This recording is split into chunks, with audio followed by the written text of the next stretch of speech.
दोस्तों, अमेरिका जैसे विकसित देशों ने एक ऐसा फ्यूल तैयार कर लिया है जो कि एयरलाइंस की खपत को कम कर रहा है। पहले के मुकाबले में अब कम फ्यूल यूज करना पड़ रहा है। इससे इनकी एयरलाइंस अपने पैसे बचा रहे हैं। भारत की एयरलाइन कंपनी ने जब इन देशों से ये टेक्नोलॉजी मांगा तो उन्होंने एक शर्त पर यह टेक्नोलॉजी देने की बात कही। तो चलिए जानते हैं कि इनकी क्या शर्त है। क्या सच में ये देश अपनी टेक्नोलॉजी शेयर करेंगे? स्वागत है आपका बीएस मोटिवेशन के एक और वीडियो में। मैं हूँ विकास। वैसे दोस्तों, इस फ्यूल का नाम है सेप यानी कि सस्टेनेबल एविएशन फ्यूल, जो कि अभी तक सिर्फ विकसित देशों के पास है कि जब भारतीय कंपनियां उसके कंपनियों के साथ ज्वाइंट वेंचर यानी कि पार्टनरशिप करेगी तभी वो सेप की टेक्नोलॉजी शेयर करेगा। लेकिन इससे पहले ही भारतीय वैज्ञानिकों ने अपना तरीका खोज निकाला जिससे हम अमेरिका की तरह सेप बना सकते हैं और उसे अपनी एविएशन इंडस्ट्री में यूज कर सकते हैं। यह एक जेट फ्यूल है जिसे एग्रीकल्चरल वेस्ट, कुकिंग ऑयल, खराब हो चुके हुए इंजन ऑयल और होटल में जो तेल बचा हुआ होता है, इन्हीं सभी का यूज करके सेप को तैयार किया जाता है। एक तरह से यही इसकी खासियत है, क्योंकि इसे बनाने के लिए हमें दूसरे देशों पर डिपेंड नहीं होना पड़ेगा। टेक्नोलॉजी की जरूरत हमारे वैज्ञानिकों ने पूरी कर दी है और बाकी रॉ मटेरियल तो हमारे यहाँ पर मौजूद है ही। अब बस हमें प्लांट सेटअप करके प्रोडक्शन स्टार्ट करना है। आपको बता दें कि IOC यानी कि इंडियन ऑयल कॉर्पोरेशन ने 2026 तक पानीपत में देश का पहला सेप प्लांट शुरू करने का प्रोजेक्ट लॉन्च किया है। IOC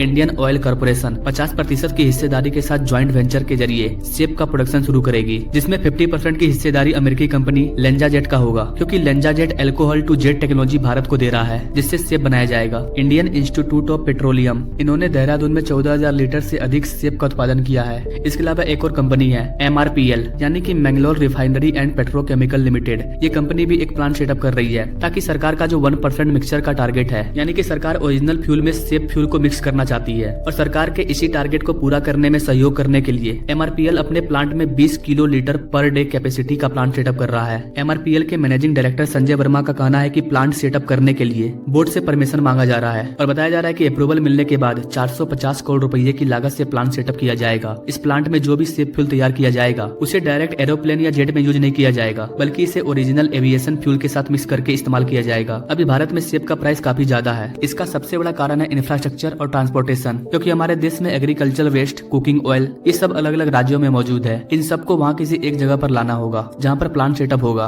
और ऐसा करने में जो ट्रांसपोर्टेशन कॉस्ट है वो काफी ज्यादा है। अगर किसी तरह से ये प्रॉब्लम सॉल्व हो जाएगा तो हम आसानी से सेप का प्रोडक्शन कर पाएंगे और उसका प्राइस भी कम होगा। वैसे तो आप देख ही रहे हैं कि सरकार इंफ्रास्ट्रक्चर पर काम कर रही है। सरकार कई प्रोजेक्ट को लॉन्च कर रही है। ज्यादा से ज्यादा एक्सप्रेसवे और हाईवे बनाया जा रहा है ताकि ट्रांसपोर्टेशन का कॉस्ट कम हो और ट्रांसपोर्टेशन में लगने वाला समय भी बचे, क्योंकि इससे लोगों को, इंडस्ट्री को, बड़ी बड़ी कंपनियों को, ओवरऑल हर किसी को फायदा होगा। तो दोस्तों, ये थी सेप यानी कि सस्टेनेबल एविएशन फ्यूल की पूरी जानकारी। आपको क्या लगता है गाइस, इंडियन ऑयल कॉर्पोरेशन साल 2026 तक पानीपत में सेप का प्रोडक्शन स्टार्ट कर देगी? आप अपने राय कमेंट बॉक्स में जरूर दीजिए और ऐसे लेटेस्ट अपडेट के बारे में जानने के लिए मेरे चैनल से जरूर जुड़िए। Now thank you for watching. मिलते हैं अगले वीडियो में नई जानकारी के साथ। तब तक के लिए जय हिंद।